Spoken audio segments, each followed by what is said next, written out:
Welcome back students, welcome to my YouTube channel. Now today we are going to study exercise 4.3 of chapter 4th class 10th quadratic equation. तो आज हम 4.3 exercise start कर रहे हैं बेटा. चलिए start करते हैं. इस चैप्टर में इस एक्सरसाइज के अंदर हम दो न्यू मेथड सीखने वाले हैं जिससे हम क्वाड्रेटिक इक्वेशन को सिंप्लीफाई कर सकते हैं. पहला होगा completing the square method and second one is quadratic formula. तो लेट्स स्टार्ट करते हैं. चलिए क्वेश्चन 1 कहता है बेटा find the root of the following quadratic equation if they exist by the method of completing the square. यानी कि आपको यहाँ completing the square method use करना है. तो चलिए स्टार्ट करते हैं with question number 1. Question 1 first part. चलिए 2x square minus 7x plus 3 is equal to 0. सबसे पहले तो बेटा हमें यहाँ पर कंप्लीटिंग द स्क्वायर मेथड लगाना है. उससे पहले चेक करते हैं क्या ये फैक्टराइजेशन से होगा. तो मे भी शायद ये हो सकता है. 2 3 जा 6 और 6 1 जा 6 और 6 1 7. तो ये फैक्टराइजेशन हो सकता है सिंपली आराम से इजीली. तो चलिए अब हम इसे हमारे जो कंप्लीटिंग द स्क्वायर मेथड है उससे सोल्व करते हैं. तो सबसे पहले आपको करना क्या है याद रखिए. सिंपल सा तरीका बता रहे हैं हम यहाँ पर. इस 2 से पूरी इक्वेशन को डिवाइड कर दो.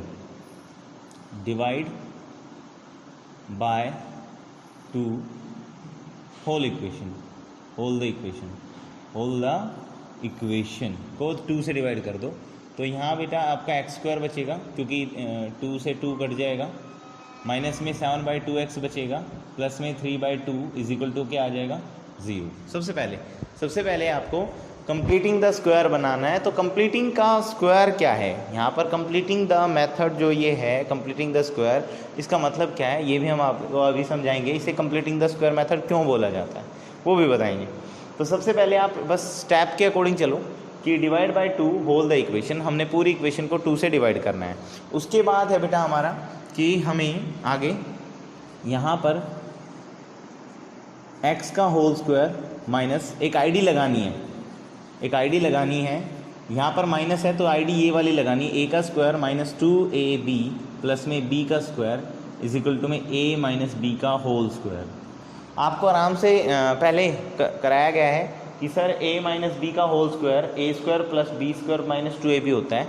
तो हमें यहाँ पर रिवर्स आईडी लगानी है. यानी कि यहाँ पर आपको ये जनरल फॉर्म लेके आनी है इनमें और स्क्वायर को कंप्लीट करना है. इस मेथड को इसीलिए कंप्लीटिंग द स्क्वायर मेथड बोला जाता है कि आपको ये जो होल स्क्वायर है ये कंप्लीट करना होता है. क्या करना होता है कंप्लीट. हर बार माइनस नहीं होता. अगर यहाँ प्लस होता तो बेटा यहाँ प्लस वाली आईडी लग जाती. कौन सी प्लस वाली a प्लस बी का होल स्क्वायर. तो लेट्स स्टार्ट करते हैं. तो अब हमें यहाँ पर a का स्क्वायर यानी कि x का होल स्क्वायर मिल सकता है आराम से. तो a की वैल्यू x आ चुकी है. ठीक है. माइनस में 2 इंटू में a और b लाना है हमें. तो यहाँ से ही आएगा. अब a तो x आ चुका हमारा. ठीक है. इंटू में b की वैल्यू ऐसी लानी है जैसे 7/4. अब देखिए मैं इसे कैंसलाइज करूँगा तो 7/2x आ जाएगा. नहीं आ जाएगा. और मान लीजिए आपको यहाँ पर थोड़ा सा कन्फ्यूज़ हो कि सर हमें b नहीं मिल रहा. आपने a तो हमें बता दिया सर a तो आगे वाली टर्म से ये सेकेंड टर्म मिल जाएगी पर ये b नहीं मिल रहा. तो बेटा आपको कुछ नहीं करना. अगर b ढूंढना है तो आपको x के आगे वाली टर्म को x के आगे क्या है 7/2 उसे 1/2 से मल्टीप्लाई कर देना है हमेशा. तो आपका b आ जाएगा. क्या आ जाएगा b. तो b की वैल्यू इस तरह से आप निकाल सकते हो. ठीक है. प्लस में b का स्क्वायर. अब यहाँ पर हमारे पास b की वैल्यू है 7/4. अब यहाँ पर 3/2 है तो ये तो b नहीं है. तो यहाँ पर कंप्लीट करना है स्क्वायर को. तो हमें बेटा b का स्क्वायर ऐड करना पड़ेगा और b का स्क्वायर माइनस भी करना पड़ेगा. क्योंकि एज यू नो मैथ्स में किसी भी एक्सप्रेशन को हम कंप्लीट करने के लिए कुछ ऐड ज़रूर करेंगे बट साथ में सब्ट्रैक्ट भी करेंगे. तो मैंने यहाँ b का स्क्वायर ऐड किया है तो यहाँ पर मैंने माइनस भी किया है ताकि एग्जामिनर ये कह सके या कोई भी आपको जज कर सके कि आपने कुछ ऐड ही नहीं किया.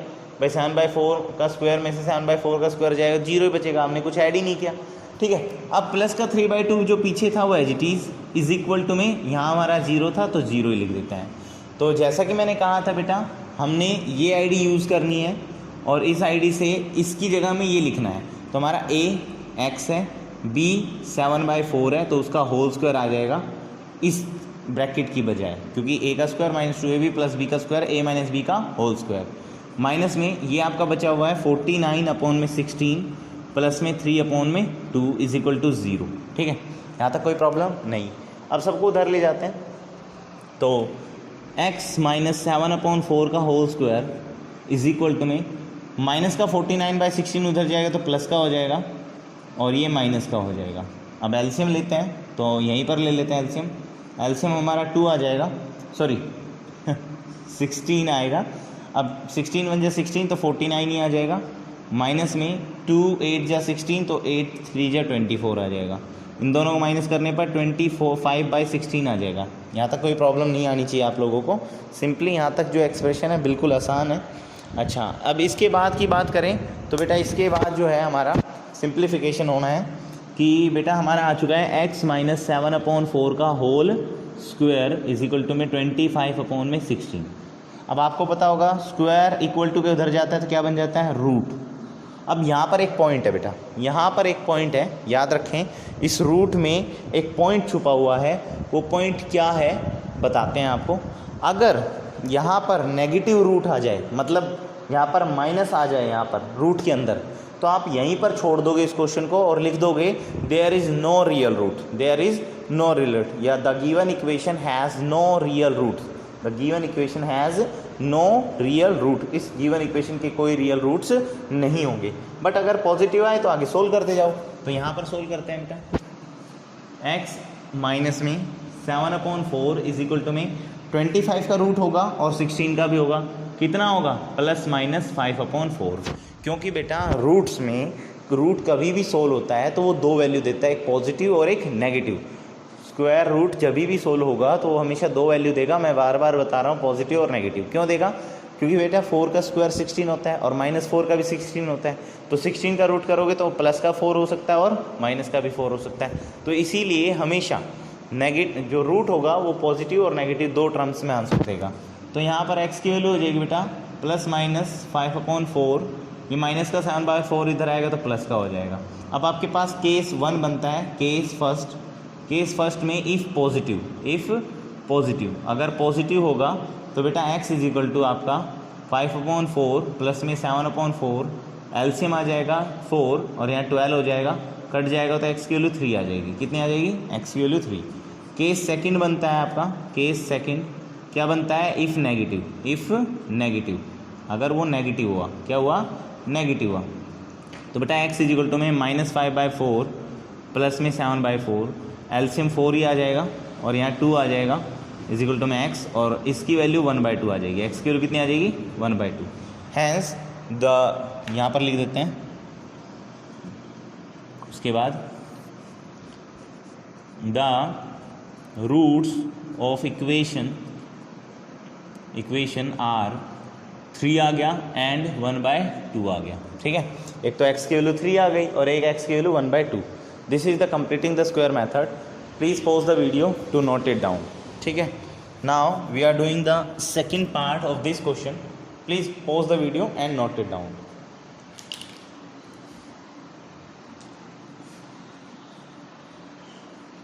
ट्राई करें इन क्वेश्चनों को। ये वैसे इस साल CBSE का सिलेबस आ चुका है। मैं आपको बता दूं, इस साल completing the square method exam idea से हटा दिया गया है। दैट्स मीन एग्ज़ाम्स में completing the square method 10th class के एग्ज़ाम में इस साल 2020 एंड 21 में जो सेशन हमारा 20 एंड 21 का चला हुआ है 2020-21, तो उस सेशन में हमारा ये जो मेथड है ये क्वाड्रेटिक फार्मूला ही आएगा और फैक्टराइजेशन आएगा। कंप्लीटिंग द स्क्वायर मेथड नहीं आएगा। तो जो बच्चे ओनली एग्ज़ाम आइडिया से काम कर रहे हैं कि भाई हमें एग्ज़ाम के लिए कुछ करना है, तो वो इस मेथड को ना ही सीखें, और जिन बच्चों को अपनी नॉलेज के लिए सीखना है तो बेटा बेशक वीडियो को देखते रहें कंटिन्यू, आपके लिए इंटरेस्टिंग आइडियाज़ आते रहेंगे आगे। ठीक है, तो अब आ जाता है इसका सेकंड पार्ट। कौन सा पार्ट, सेकंड की बजाय हम फोर्थ पार्ट करते हैं, इसका थर्ड पार्ट करते हैं। सेकंड पार्ट आप करेंगे, ठीक है। चलो थर्ड पार्ट करते हैं। 4x² प्लस में 4√3x प्लस में 3 is equal to 0 this is the question. और इसे भी कंप्लीटिंग द स्क्वायर मेथड से करना है। तो सबसे पहले तो मैंने जैसे आपको सिखाया था, देखिए मेथड से ही बताऊंगा, एक ही मेथड बताऊंगा, मुझे पता है उसका कोई और भी मेथड हो सकता है बट मेथड एक ही रखना है अभी, ठीक है। तो जैसे मैंने बताया कंप्लीटिंग द स्क्वायर मेथड में एक्स स्क्वायर के कोएफिशिएंट्स को सबको डिवाइड कर देते हैं, तो हम डिवाइड करेंगे, ठीक है। डिवाइड करना है हमें, ठीक है, सीखने के लिए। बाकी कई टीचर बताएंगे बेटा यहाँ डिवाइड करने की ज़रूरत नहीं होगी, आई नो डिवाइड करने की ज़रूरत नहीं है, बट आपको मेथड सीखना है, डिवाइड करो, ठीक है। So divide by 4 complete equation, divide by 4 लिख दो बस आप। तो 4x² डिवाइडेड बाय 4, तो 4 से 4 कट गया, प्लस में 4√3 डिवाइडेड बाय 4, 4 से 4 कट गया, प्लस में 3/4 इज इक्वल टू में 0। तो यहाँ पर बच गया बेटा x² प्लस में 4√3x प्लस में 3/4 इज इक्वल टू 0, ये आ चुका है। अब जैसे ही मैंने बताया था यहाँ पर दो तरह की आईडी लगती है, आपको दो आईडी उसको कंप्लीट करना होता है। यहाँ पर लगी हुई है बेटा कौन सी, a² प्लस 2ab। अब ये देखो कंपेयर करो, ये a² है, ये 2ab है, प्लस में b²। अब b² ये नहीं है, हमें b² लाना पड़ता है हमेशा, ठीक है। अच्छा, इक्वल टू में इसकी आईडी बनेगी a + b का होल स्क्वायर। लास्ट क्वेश्चन में माइनस की आईडी लगी थी, याद हो तो आपको, ठीक है। तो आगे करते हैं बेटा, a की वैल्यू तो x आ जाएगी, तो x का होल स्क्वायर लिख देते हैं, प्लस में 2ab, 2 मल्टीप्लाई में a मल्टीप्लाई में a, तो यहाँ से आ जाता है। अब b मैंने सिखाया था बेटा, b लाने के लिए आपको सिंपल है, जो x का आगे कोफिशिएंट है, x के आगे √3 है, उसे 1/2 से मल्टीप्लाई कर दो तो आपका b आ जाएगा। तो b की वैल्यू आ गई √3/2, कितनी आ गई, √3/2 आ गई है, ठीक है। बात समझने की कोशिश करें, b की वैल्यू √3/2 आ गई है, ठीक है। प्लस में अब b की वैल्यू आपको ऐड भी करनी है और माइनस भी करनी है। तो यहाँ भैया कई बच्चों को तो कहेंगे सर ये √3/2 ही तो है, जब आप इसका होल स्क्वायर करोगे तो ये वही आ जाएगा। बट अगर किसी बच्चे को कन्फ्यूज़न है तो बेटा जैसे मैंने सिखाया था, b को ऐड करना है आपको, b के स्क्वायर को ऐड करना है, b के स्क्वायर को माइनस करना है, तो आप माइनस कर सकते हो और इस टर्म का एज इट इज़ लगा सकते हो, प्लस में 3/4 इज इक्वल टू 0। अदरवाइज बेटा √3/2 का ही स्क्वायर है ये, ठीक है। अगर किसी को कन्फ्यूज़न हो तो आप सिंपली b का स्क्वायर ऐड करो, b का स्क्वायर माइनस करो, कोई प्रॉब्लम नहीं है मुझे, ठीक है, ठीक है। तो अब ये तो आईडी बन गई हमारी, यहाँ तक ये वाली कंप्लीट कर देते हैं। a की वैल्यू x है, प्लस में b की वैल्यू √3/2 है, का होल स्क्वायर हो गया है हमारे यहाँ पर, ठीक है। इक्वल टू में, सॉरी नॉट इक्वल टू, अब ये माइनस के बाद √3 का स्क्वायर करोगे तो आपका 3 हो जाएगा, 2 का स्क्वायर करोगे तो 4 हो जाएगा, प्लस में 3/4 इज इक्वल टू 0। अब आप खुद देखिए, 3/4 प्लस का 3/4 माइनस का 0 हो गया ना, वो तो पहले भी हो जाता, पर कोई प्रॉब्लम नहीं है। आपको अगर एडिशन करनी है कर लीजिए, जो मेथड है उसके अकॉर्डिंग चलिए आप। तो यहाँ पर खाली बच गया हमारा, यहाँ कर देते हैं क्वेश्चन को, x प्लस में √3/2 का whole square is equal to 0। अब बेटा यहाँ स्क्वायर था, इक्वल टू के इधर जाएगा तो किसका हो जाएगा, रूट बन जाएगा, और √0 का आंसर कितना होता है, 0 होता है। तो यहाँ बच गया x इज इक्वल टू में -√3/2। जब बेटा यहाँ पर अब एक ही वैल्यू आई है आपके अकॉर्डिंग, है ना, नहीं यहाँ पर दो वैल्यू आएगी, दूसरी वैल्यू सेम रहेगी √3/2।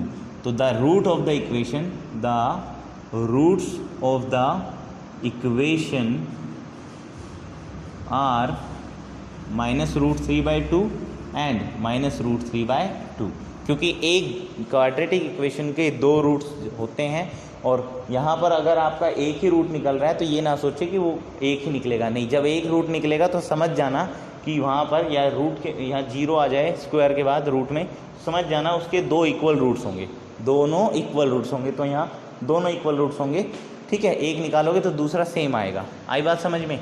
चलिए अब आ जाते हैं इसके फोर्थ पार्ट पर। Please pause the video to note it down.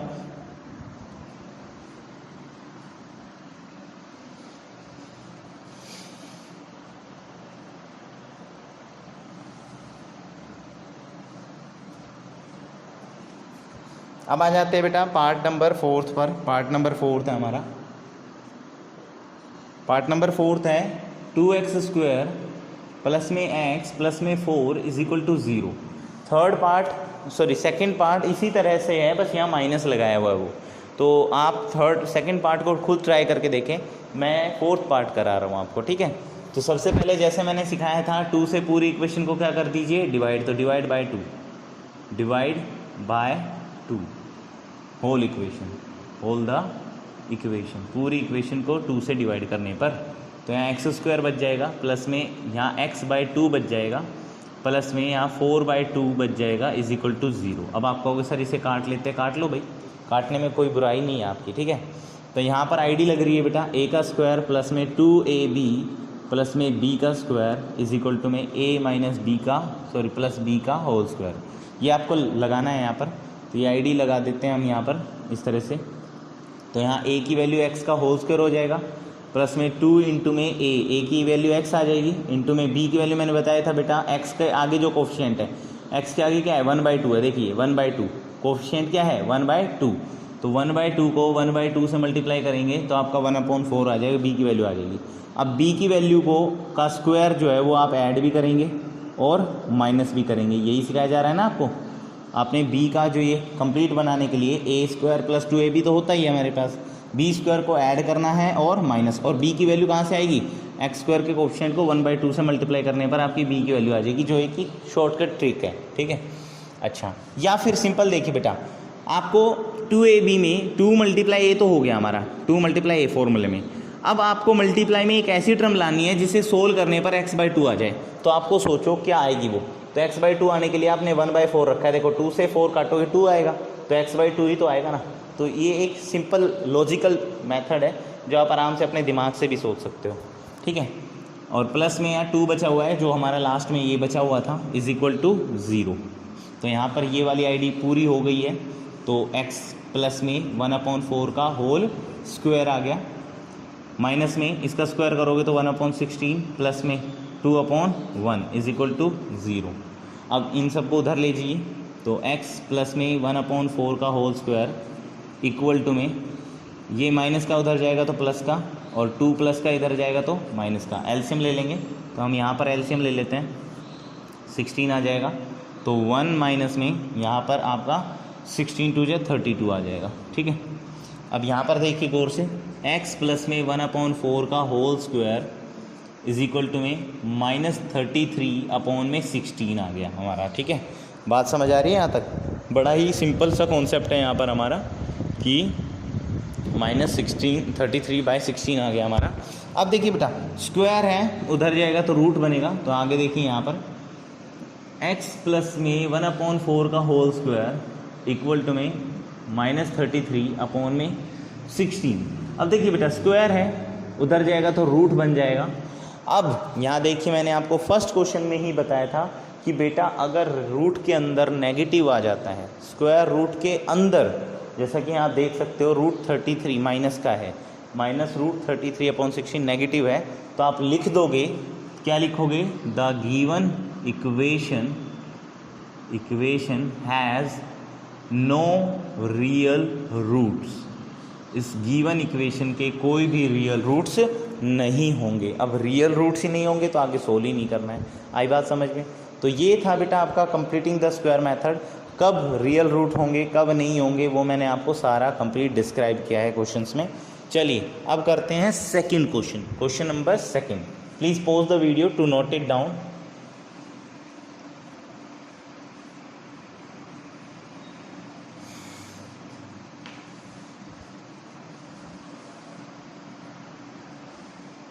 अब हम करते हैं बेटा हमारा क्वेश्चन नंबर सेकंड जो है वो एक आसान क्वेश्चन है। देखते हैं क्या क्वेश्चन है। क्वेश्चन सेकंड कहता है कि भाई find the root of the quadratic equation given in question 1 above by the applying the quadratic formula. अब कहता है कि जो फर्स्ट क्वेश्चन में 4 क्वेश्चन गिवन है उन्हीं 4 क्वेश्चन के रूट्स निकालिए, पर यहाँ पर यूज करें आप क्वाड्रेटिक फॉर्मूला जो इस साल CBSE में आएगा। तो देखिए क्वाड्रेटिक फॉर्मूला क्या होता है। क्वाड्रेटिक फॉर्मूला से हम किस तरह से आपके रूट्स निकाल सकते हैं। तो सबसे पहले क्वाड्रेटिक फॉर्मूले बताने से पहले बेटा मैं आपको कुछ और बताना चाहूँगा। मैं आपको एक फॉर्मूला बताना चाहूँगा जो है डिस्क्रिमिनेंट निकालने का। सबसे पहले आपको पता होगा, मेथड बता रहा हूँ बेटा, क्वाड्रेटिक फॉर्मूला क्या होता है, ax² + bx + c = 0। This is the general form of a quadratic equation. ये एक जनरल फॉर्म है क्वाड्रेटिक इक्वेशन की। तो इसमें इसे सिंप्लीफाई करने का या ये पता करें कि इस इक्वेशन के रियल रूट्स होंगे या नहीं, तो उसके लिए हम एक डी निकालते हैं। डी बोले तो डिस्क्रिमिनेंट। हम डी निकाल के ये पता कर सकते हैं कि इस इक्वेशन के रियल रूट होंगे या नहीं होंगे। ठीक है, तो उसे हम डी के फॉर्मूला से डिनोट करते हैं, डिस्क्रिमिनेंट बोलते हैं। डी से डिस्क्रिमिनेंट। क्वेश्चन कई बार ये भी पूछा जा सकता है, find the discriminant of the given equation. तो वो निकालने के लिए आपके पास फॉर्मूला होगा b² - 4ac। अब ये b² आपका कोफिशिएंट ऑफ x है। अच्छा, 4 मल्टीप्लाई में a आपका x² का कोफिशिएंट है, x² का, और c आपकी एक कांस्टेंट टर्म है। अगर इस फॉर्मूले के अकॉर्डिंग, आप समझिए नहीं की बात समझिए भाई, अगर जब हम इसे सिंप्लीफाई करें और d की वैल्यू 0 से बड़ी आ जाए, पहला केस नंबर फर्स्ट कि अगर d की वैल्यू, डिस्क्रिमिनेंट की वैल्यू 0 से बड़ी आए तो the equation has 2 real and distinct roots.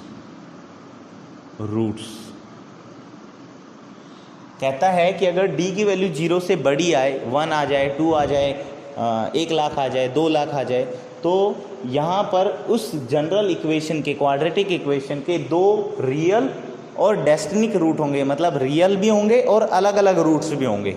ठीक है, अब आ जाता है केस नंबर 2। अगर d की वैल्यू 0 हो जाए, d की वैल्यू कितनी आ जाए, 0, मतलब इसको सिंप्लीफाई करने पर किसी भी इक्वेशन को d 0 आ जाए, तो यहाँ पर द इक्वेशन हैज़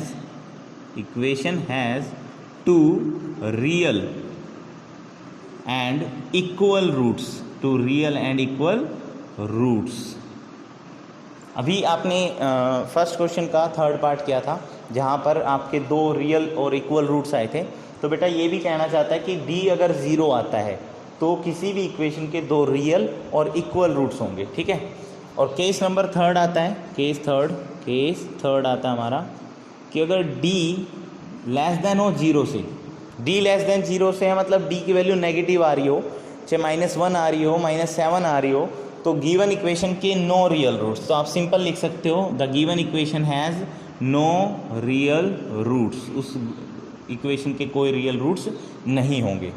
ये तो था बेटा ओनली ये पता करने का किसी इक्वेशन के रूट्स का नेचर क्या होगा, यानी कि ये जो था ये नेचर ऑफ द रूट्स निकालने के लिए था। नेचर ऑफ रूट्स, डिस्क्रिमिनेंट निकलता है नेचर ऑफ रूट्स निकालने के लिए। नेचर ऑफ रूट्स निकाल के हम पता करते हैं कि किसी इक्वेशन के रियल रूट्स हैं या फिर आपके नो रियल रूट्स यानी कि इमेजनरी रूट्स हैं। तो इमेजनरी रूट्स हम 11th क्लास में सीखेंगे, अभी हम 10th क्लास में हैं तो हमें ओनली रियल रूट्स के बारे में जानना है। तो अब बात करते हैं बेटा क्वाड्रेटिक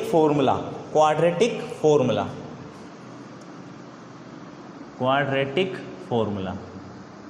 अगर किसी इक्वेशन के रियल रूट्स हो तो आप क्वाड्रेटिक फॉर्मूला अप्लाई करोगे, जो होता है बेटा आपका -b ± √d/2a।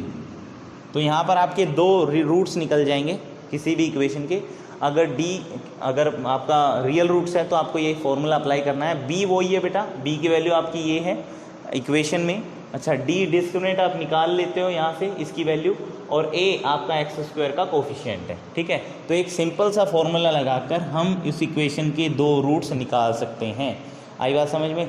चलिए क्वेश्चन करते हैं और बेहतर समझ में आएगा। पर ये बात ज़रूर याद रखें कि अगर d की वैल्यू 0 से बड़ी है तो उस इक्वेशन के रियल और डेस्टिनिक रूट होंगे दोनों, और अगर d की वैल्यू 0 है तो उस इक्वेशन के दोनों रियल और इक्वल रूट्स होंगे। ठीक है, अब d की वैल्यू नेगेटिव यानी कि 0 से छोटी है तो उस इक्वेशन के नो रियल रूट्स होंगे। ये बात ज़रूर याद रखें। Please pause the video to note it down.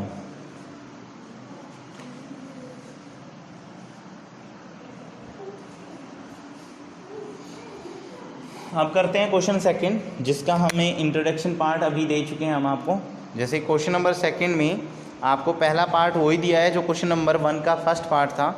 ये था आपका फर्स्ट पार्ट, 2x² माइनस में 7x प्लस में 3 is equal to 0। This is the question and इसे हम यूजिंग क्वाड्रेटिक फॉर्मूला करेंगे। तो सबसे पहले हमें d निकालना पड़ेगा, b² माइनस 4ac। तो बेटा यहाँ देखिए b की वैल्यू -7 है, तो -7 का स्क्वायर माइनस में, इसे कंपेयर करके देख लीजिए भाई। मैं आपको कंपेयर करने के लिए इसका जनरल फॉर्म लिख रहा हूँ। b की वैल्यू -7 है, वही रखी है। 4 मल्टीप्लाई में a की वैल्यू 2 है, इंटू में c की वैल्यू 3 है। ठीक है, सोल्व करते हैं। 49 माइनस में 4 2 जा 8, 8 3 जा 24, तो d की वैल्यू 25 आ जाती है। d की वैल्यू कितनी आ जाती है? 25। तो आप देख सकते हो, तो आप d की वैल्यू जो है वो 0 से बड़ी है। 0 से बड़ी है तो इसके दो रियल और डेस्टिनिक रूट होंगे। तो आप लिखोगे the given equation has 2 real and distinct roots, दो अलग अलग रूट्स होंगे इसके। डेस्टिनिक का मतलब है अलग अलग। ठीक है, अब लगाते हैं using quadratic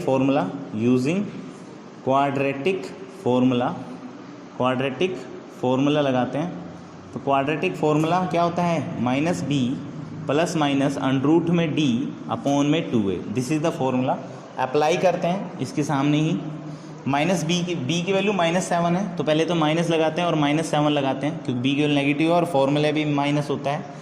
plus minus under root में d की वैल्यू 25 है, अपॉन में 2a। 2 मल्टीप्लाई में a की वैल्यू देख सकते हैं आप, a की वैल्यू कितनी है? 2 है, तो 2 लगा देते हैं। ठीक है, तो हमारा यहाँ पर आ गया है। अब यहाँ करते हैं आगे सिंप्लीफिकेशन। माइनस माइनस प्लस हो जाएगा, तो 7 प्लस माइनस अंडरूट 25 की वैल्यू 5 होती है, अपॉन में 4। अपॉन में कितना आ जाएगा? 4। अब यहाँ पर भी 2 केस बनते हैं बेटा। कितने केस बनते हैं? 2। इफ़ पॉजिटिव और इफ़ नेगेटिव, है ना।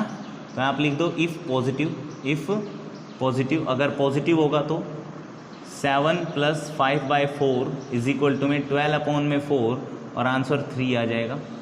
और इफ़ नेगेटिव, अगर नेगेटिव होगा तो हमारा केस नंबर 2 बनता है हमारा। ठीक है, तो 7 - 5 अपॉन में 4, तो बेटा यहाँ पर आपका आ जाएगा 2/4, जो कि आंसर आ जाएगा 1/2। कितना आ जाएगा? 1 अपॉन में 2। क्लियर है? बात समझ आई? तो ये आपके 2 रूट्स निकल आए हैं, एक 3 आ गया है, एक 1/2। तो लास्ट लाइन लिखोगे the root of the equations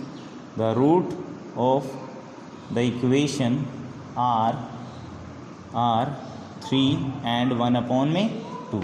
2 roots आ गए हमारे, एक तो आ गया हमारा 3 और एक आ गया है 1/2। क्लियर है? आई बात समझ में? अच्छा चलिए, अब please pause the video to note it down.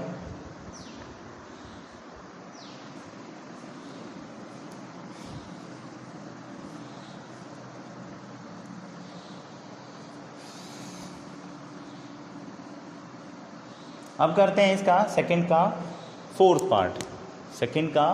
Part, जो कि फर्स्ट क्वेश्चन का फोर्थ पार्ट है, जो कि आपको दे रखा है 2x² प्लस में x प्लस में 4 इज इक्वल टू 0। सबसे पहले d निकालना है, b² माइनस 4ac। b की वैल्यू 1 है, देख सकते हैं आप, 1 का स्क्वायर माइनस में 4 इंटू में 2 इंटू में 4, तो 1 का स्क्वायर 1, 4 4 जा 16, 2 जा 4 4 जा 16, 16 2 जा 32। तो यहाँ आपका आंसर आ गया है -31। डी की वैल्यू कितनी आ गई है? -31। -31 आने पर अब सिंपल बात है, डी की वैल्यू नेगेटिव आई है, तो आप लिख दोगे the given equation has no real roots. इस इक्वेशंस के कोई भी रियल रूट्स नहीं होंगे। ठीक है, तो इस तरह से आपको क्वाड्रेटिक फॉर्मूला लगाकर ये बाकी के जो इसके 2 पार्ट बचे हैं करेंगे। ठीक है, अब हम करते हैं क्वेश्चन 3, वो भी हम क्वाड्रेटिक फॉर्मूला से ही करेंगे। डोंट वरी, अगर आपको एक क्वेश्चन से समझ नहीं आया हम और भी करेंगे। अभी थर्ड क्वेश्चन करते हैं। Third question, please pause the video to note it down. Question 3 है बेटा हमारा, क्वेश्चन 3 कहता है हमारा कि find the root of the equation, following equation, जिसमें x -1/x is equal to 3 दिया है आपको, ठीक है। तो सबसे पहले और where x is not equal to 0, ये क्वेश्चन में कहा गया है, यानी कि x 0 नहीं होगा। अगर x 0 हो गया तो ये इक्वेशन ही नहीं होगी, आपको पता है, ठीक है। तो आगे उतारने की ज़रूरत नहीं है। सबसे पहले एलसीएम लेते हैं बेटा, यहाँ एलसीएम हमारा x आ जाएगा, तो यहाँ x² - 1 आ जाएगा इज इक्वल टू में 3। अब ये x डिवाइड का है, इधर जाएगा तो मल्टीप्लाई हो जाएगा, x² - 1 इक्वल टू में 3x। अब 3x इधर आ जाएगा तो x² - 3x - 1 is equal to 0। ये क्वाड्रेटिक इक्वेशन आ गई। कैसी इक्वेशन आ गई? क्वाड्रेटिक इक्वेशन आ गई। अब हमें इसके रूट्स निकालने हैं, तो रूट्स निकालने से पहले d निकालना पड़ेगा। तो b² - 4ac इसका फॉर्मूला होता है। तो b की वैल्यू -3 है, तो -3 का स्क्वायर माइनस में 4 इंटू में 1 इंटू में -1, c की वैल्यू -1 है, ठीक है। तो यहाँ पर 9 आ जाएगा, माइनस में प्लस हो जाएगा 4, क्योंकि 4 1 जा 4 और -4 1 जा +4, तो यहाँ 13 आ गया। कितना आ गया? d की वैल्यू कितनी आ गई? 13। तो अब देख सकते हो इन इक्वेशन का equation has 2 real and distinct roots. Real and distinct roots होंगे इसके। कैसे रूट्स होंगे? डेस्टिनिक, अलग अलग रूट्स होंगे, ठीक है। आई बात समझ में? तो d इसलिए निकालते हैं हम। तो यहाँ लिखेंगे using quadratic formula. Using quadratic formula क्या होता है? Quadratic formula -b plus minus √ में d अपॉन में 2a। तो एक बार प्लस का हो जाता है, एक बार माइनस का हो जाता है। तो आप सिंपल कर लीजिए, एक बार यहाँ पर ब्रैकेट लगा लीजिए। -b की वैल्यू आप चेक कीजिए, यहाँ से -3 है, तो माइनस और -3 +3 हो जाएगा, ठीक है। तो मैं डायरेक्ट लिख देता हूँ 3 प्लस, एक बार प्लस कर ले लेते हैं, √ में d की वैल्यू कितनी आई थी? 13 आई थी, 13 रख दीजिए, अपॉन में 2a, 2 मल्टीप्लाई में a की वैल्यू हमारी 1 थी, तो 2 × 1 आ जाएगा, कोमा में 3 माइनस में √13 अपॉन में 2 × में 1। मैंने इस फॉर्मूले को 2 पार्ट में बांट लिया है, एक बार प्लस का, एक बार माइनस का। केस ना लिखने के लिए आप ना लिखना चाहते हो तो अलग अलग लिख सकते हो। तो आपका बेटा आंसर आ गया 3 + √13 अपॉन में 2, कोमा में 3 - √13 अपॉन में 2। तो ये रूट आ गए हमारे, क्या आ गए? रूट्स हो गए, रूट्स आर रूट्स हमारे आ गए 3 + √13। अब आगे सिंप्लीफिकेशन नहीं हो सकता इनका, और आगे अगर सिंप्लीफिकेशन नहीं हो सकता तो हम इसे इतना ही छोड़ देंगे। आई बात समझ में? चलिए करते हैं इसका सेकंड पार्ट, जो कि एक अच्छा क्वेश्चन है, और please pause the video to note it down.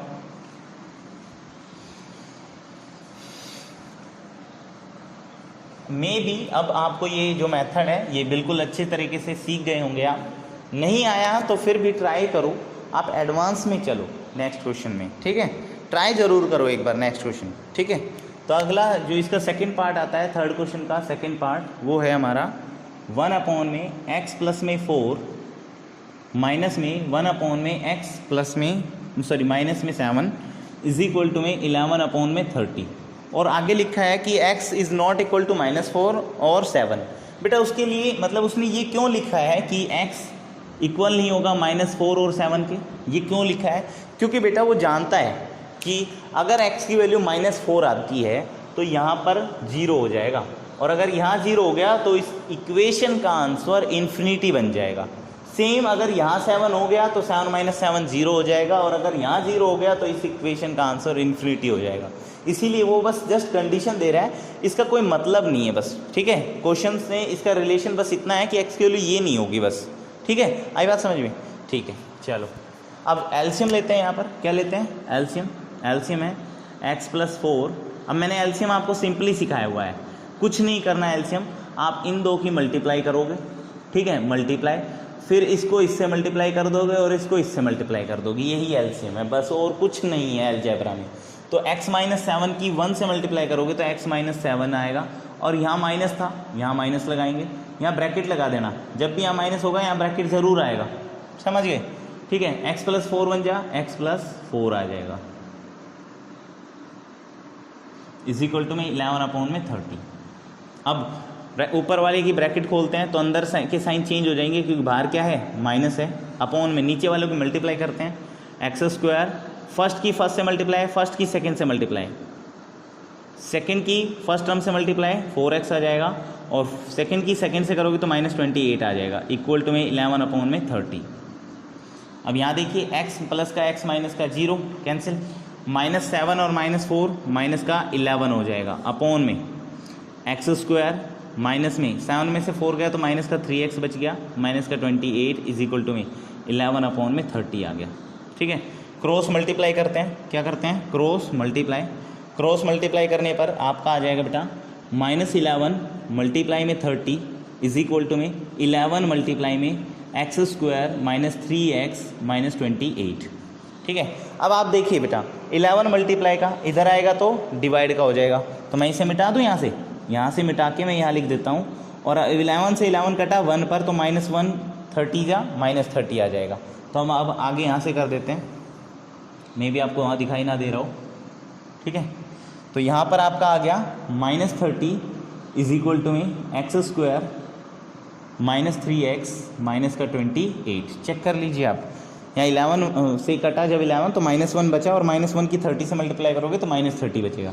अब इसको इधर ले आते हैं, तो हमारा x² प्लस -3x -28 और प्लस का 30 आ जाएगा, यहाँ क्या बचा 0। तो x² माइनस में 3x और प्लस का 2 इज इक्वल टू में 0। अब हम 0 को पीछे लिख लेते, कोई प्रॉब्लम नहीं है। इसके बाद इसका फैक्टराइजेशन कर लीजिए। अब क्वेश्चन में ये नहीं कहा कि आपको मिडल टर्म स्प्लिटिंग मेथड यानी फैक्टराइजेशन करना है या क्वाड्रेटिक फॉर्मूला लगाना है, तो आपकी मर्जी है, आप यहाँ क्वाड्रेटिक फॉर्मूला लगा सकते हो या मिडल टर्म स्प्लिटिंग मेथड लगा सकते हो। तो मैं यहाँ मिडल टर्म स्प्लिटिंग मेथड लगा रहा हूँ, आपको क्वाड्रेटिक फॉर्मूला लगाना है, याद रहे क्वाड्रेटिक फॉर्मूला करेंगे आप। ठीक है, तो यहाँ पर फर्स्ट टर्म की लास्ट टर्म से मल्टीप्लाई करते हैं तो 2 1 2 आ जाता है।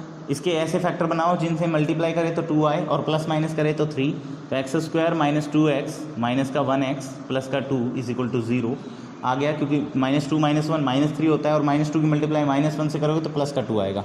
क्या कॉमन आ गया, कॉमन लेते हैं, x कॉमन आ गया, x -2 -1 कॉमन आ गया, x -2 इज इक्वल टू 0। तो x -2 कॉमन आ गया, यहाँ क्या बचा x -1 इज इक्वल टू 0। तो x की 2 वैल्यू आ गई, एक तो आ गई 2 और x की वैल्यू आ गई 1। तो ये इसके 2 आंसर हो गए। आप लास्ट लाइन लिखोगे root of the equations are, ये रूट्स आ गए हमारे, क्या आ गए, रूट्स। अच्छा, आपने सेकंड चैप्टर किया होगा ना पोलिनोमियल, आपने वहाँ जीरोज़ ऑफ द पोलिनोमियल पढ़ा होगा क्वाड्रेटिक इक्वेशन में भी। तो बेटा वहाँ जो जीरोज़ होते हैं क्वाड्रेटिक फार्मूला के और यहाँ पर जो रूट्स होते हैं वो दोनों सेम चीज़ें हैं। ठीक है, वहाँ पर उन्हें जीरोज़ बोला गया है और यहाँ पर उन्हें रूट्स बोला गया है। तो इन चीज़ों में आप उलझे नहीं, सिंपल क्वेश्चन है। ठीक है, तो please pause the video to note it down. करते हैं अपने 4th क्वेश्चन की तरफ बढ़ते हैं। ठीक है, please pause the video.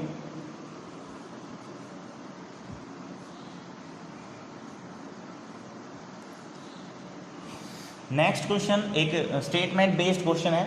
Statement के क्वेश्चन ही आपके इम्पोर्टेंट है बेटा यहाँ पर, क्योंकि स्टेटमेंट के क्वेश्चन बहुत ज़्यादा आते हैं। तो जितने ज़्यादा प्रैक्टिस आप स्टेटमेंट के क्वेश्चंस की करोगे अब आगे आने वाले, उसके लिए आप RS अग्रवाल या RD शर्मा या ML अग्रवाल, बहुत सारी प्राइवेट पब्लिकेशन की बुक्स आती है, चांद की भी आती है, तो आप उन बुक्स का यूज़ करो और वहाँ से स्टेटमेंट वाले क्वेश्चन ज़रूर प्रैक्टिस करो।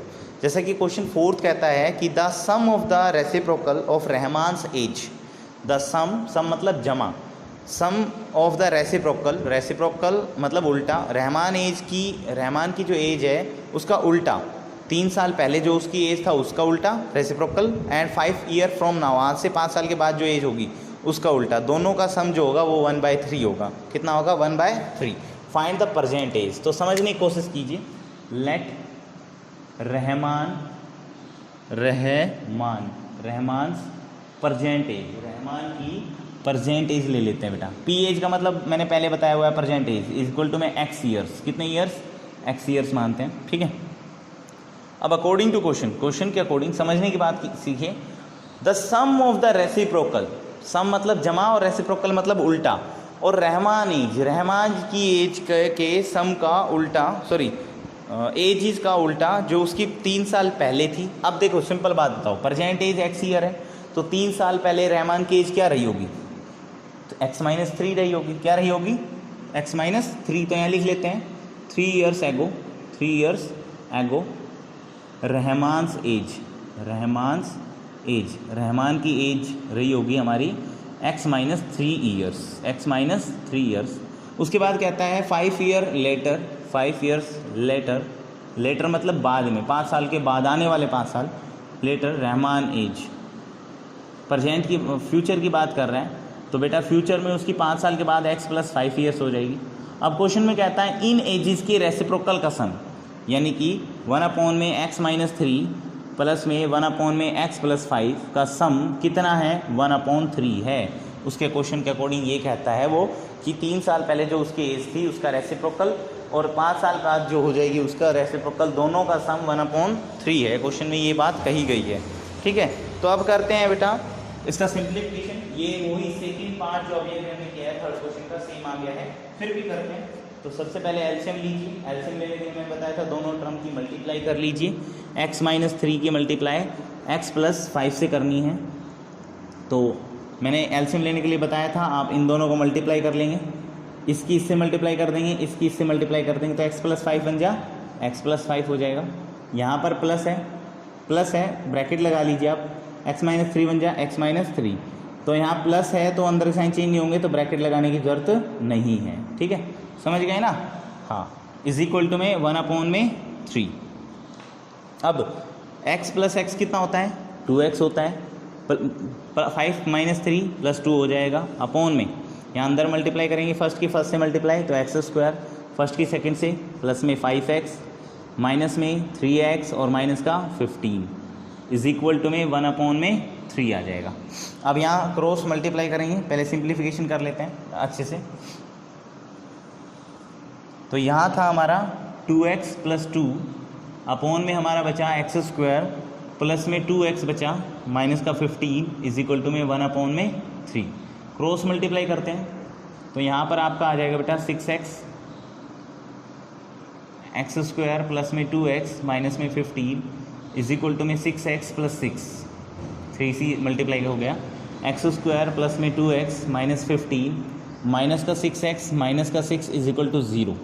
अब x², यहाँ लाइक टर्म है 2x और 6x, तो माइनस कर लीजिए, 4x बच जाएगा और 15 और 6 -21 बच जाएगा = 0। तो अब ये हमारी इक्वेशन आ गई है फाइनली, क्वाड्रेटिक इक्वेशन। आप इसे फैक्टराइज कर लीजिए, या तो मिडल टर्म सेपरेटिंग मेथड लगा दीजिए या फिर आप अपना क्वाड्रेटिक फॉर्मूला लगा सकते हो, तो आपकी आगे चॉइस है, इट्स योर चॉइस, आप जिससे कहें मैं उससे सिंप्लीफाई कर देता हूँ। यहाँ पर हम छोटा रहेगा फैक्टराइजेशन मेथड, अगर वो कहता है क्वाड्रेटिक फार्मूला लगाओ तो हम क्वाड्रेटिक फार्मूला लगाएंगे। तो यहाँ पर इसके फैक्टर बन रहे हैं बेटा, माइनस का 7x प्लस का 3x माइनस 21 = 0। -7 में से +3 जाएगा तो -4 बचेगा और 7 3 जा 21 होता है, तो यहाँ से क्या कॉमन आ रहा है x, तो x - 7 बच गया है, +3 कॉमन आ गया है तो x - 7 बच गया है = 0। तो x - 7 x + 3, दो इसके रूट्स आ गए हैं। अब यहाँ हमें रूट्स नहीं निकालने हैं, हमें यहाँ क्वेश्चन में एज निकालनी है, एज निकालनी है क्वेश्चन में। हाँ, गौर से सुनिए, क्वेश्चन में हमें एज निकालनी है। तो क्या x = -3 पॉसिबल है? क्या रहमान की एज -3 ईयर्स हो सकती है? नहीं हो सकती। तो आप यहाँ लिख दोगे ये नेगलेक्ट हो गया है। क्या हो गया है? नेगलेक्ट। याद होगा आपको नेगलेक्ट और सेलेक्ट करना, पिछली बार बताया था मैंने। तो x की वैल्यू 7 क्या हो गई है? सेलेक्ट हो गई है। क्या हो गई है? सेलेक्ट। तो यहाँ पर आप लिख दोगे लास्ट लाइन, क्या लिखोगे? Rahman's present age. Rahman's present age, Rahman की प्रेजेंट एज 7 ईयर होगी। कितनी होगी? 7 ईयर्स, 7 साल होगी। ठीक है, please pause the video to note it down.